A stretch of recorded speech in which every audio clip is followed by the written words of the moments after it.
Na verdade, eu fui para uma escolinha de vôlei e eu via o basquete quando eu estava tendo aula de vôlei. E eu pegava a bola de vôlei e ficava driblando também. Com 9 anos de idade eu comecei a jogar e com 10 eu já estava jogando pela cidade, com as pessoas adultas, e com 11 anos eu fui fazer uma avaliação minha em Americana. Eu passei, com 12 eu fui para jogar em Americana e aí nunca mais voltei para casa. Aí, rapaziada, vamos! Sai, fogaça! Vem! Tá bom, o Pablo é grande, tá bom, boa, minha família sempre incentivou, né? Meu pai, minha mãe, eles sabiam que aquilo, pra mim, não era um simples divertimento. Eu já tinha essa mentalidade, eu já sabia que eu queria. E lá no interior, todo mundo se conhecia. E eu conhecia todos os motoristas. Minha mãe também. Então ela falou, ó, olha até lá na cidade. Era 4 horas de viagem. E aí lá vai ter uma pessoa pra buscar ela. Aí minha mãe fazia isso sempre, confiava no motorista.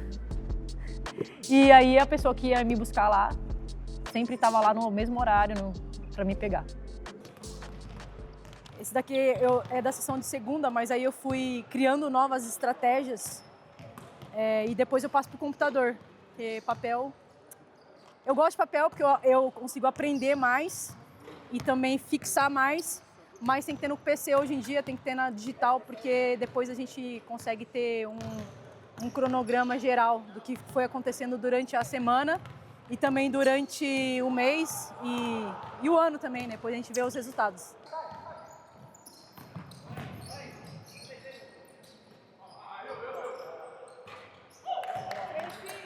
Não deu pra jogar, eu já tô virando... Isso, Léo! Ó, é lá!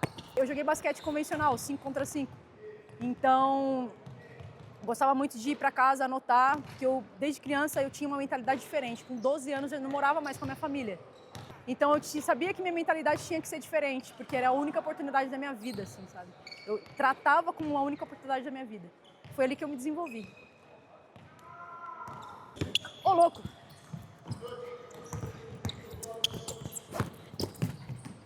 Ei, aqui tem defesa, rapaziada! Tem defesa!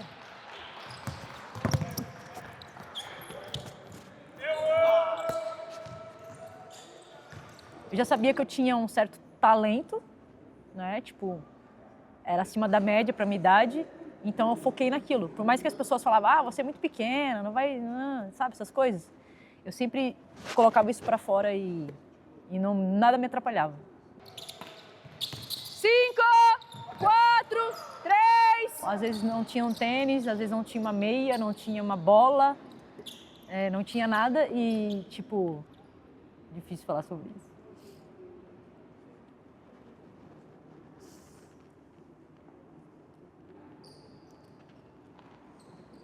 Eu não tinha tênis para jogar.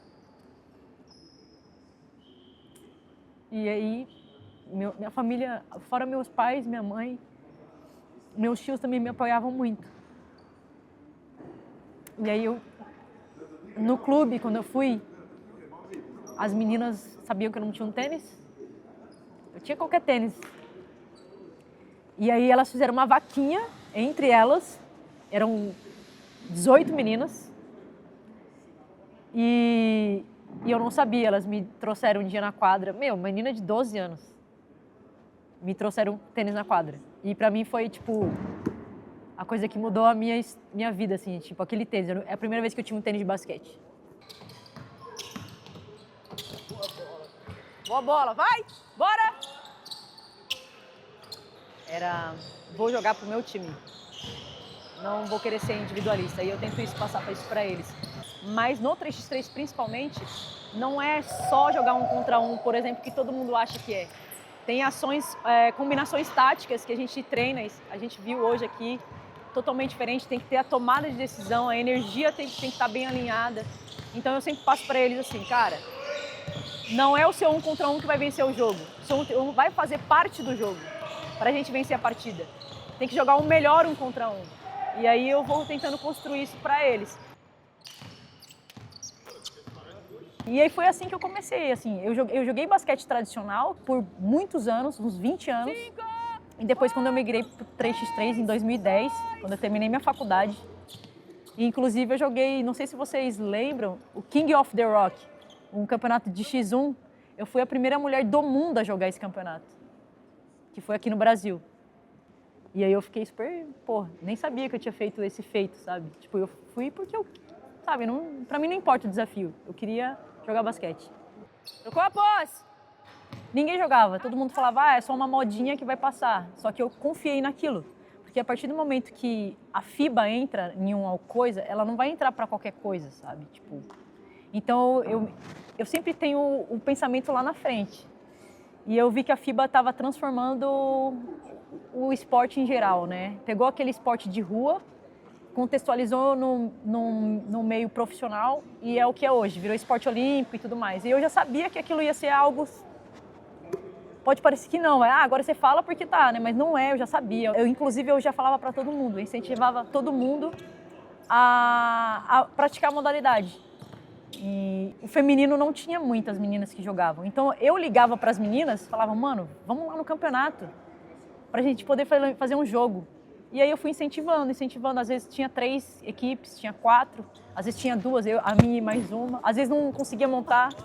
E aí foi quando eu comecei a me dedicar e foquei a seleção brasileira. Esse era o meu foco.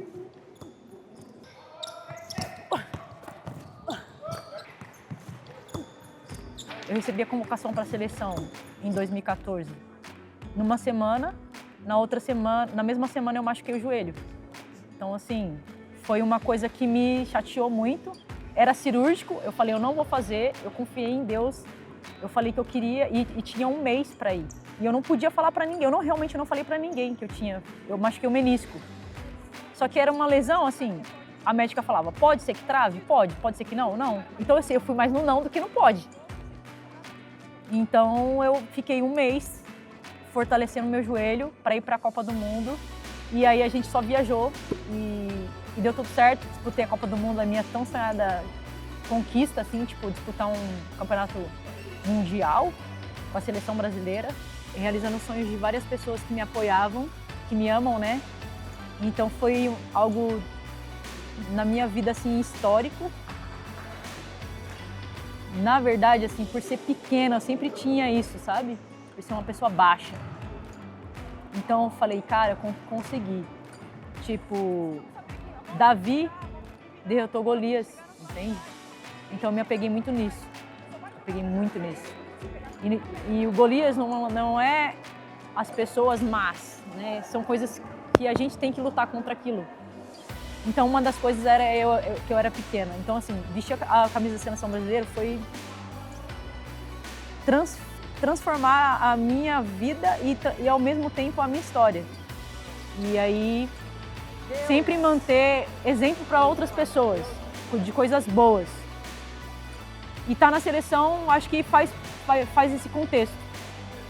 E hoje a molecada me conhece ainda. E eu já tenho 43 anos. Pô, que doideira isso. Eu nunca imaginei que ia ser esse status, sabe? Mas isso é algo que eu sempre... Eu nunca vou elevar o meu ego, né, pra me gabar. É sempre, pô, que legal, você também pode chegar, luta pelos seus sonhos. A batalha é difícil, mas nem sempre todo mundo vai chegar onde a gente deseja, mas o que você trabalhou durante esse processo? O que você construiu? Olha para trás, entende?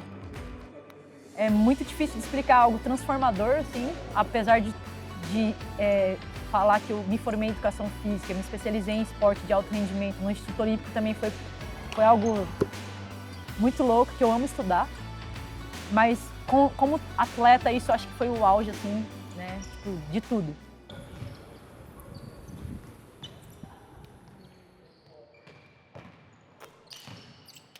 Desde 2010, quando eu terminei a faculdade, eu já tinha o foco de transformar o basquete. Não tinha treinadores individuais no Brasil, não existia isso. Então o foco era esse. E aí o que vai acontecer depois, tipo, eu não sabia. Mas o foco era dar treino, mudar a história, ajudar as pessoas a melhorarem o basquete delas. Eu já tinha colocado no papel que eu queria treinar um atleta de WNBA. Eu coloquei no papel isso, porque tem que escrever. Um do NBA, NBB, LBF e base. E eu consegui com o meu trabalho, com o meu esforço, dedicação, exposição. Hoje eu treino a Damiris Dantas, treinei o Caboclo, Renan Lenz, Douglas Santos, Glenda, Guilherme Magna. São grandes atletas. E até é engraçado, porque às vezes eu tô dando treino para esses caras gigantescos e fala, caraca, quem que é aquela pessoa pequena ali? Né?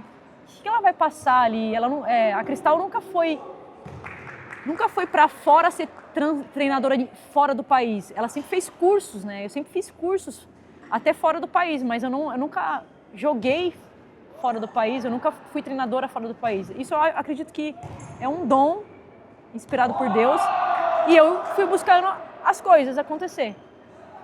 Então, pra mim é gratificante, é muito bom mesmo. Ele não tá vendo o que tá acontecendo atrás. Tem que se comunicar melhor, ok? Dúvidas, perguntas, reclamações? Nenhuma? Net. Tudo. Reclamações? Nenhuma? Cristal, você fala muito, você para o treino demais, mas é pro bem de vocês.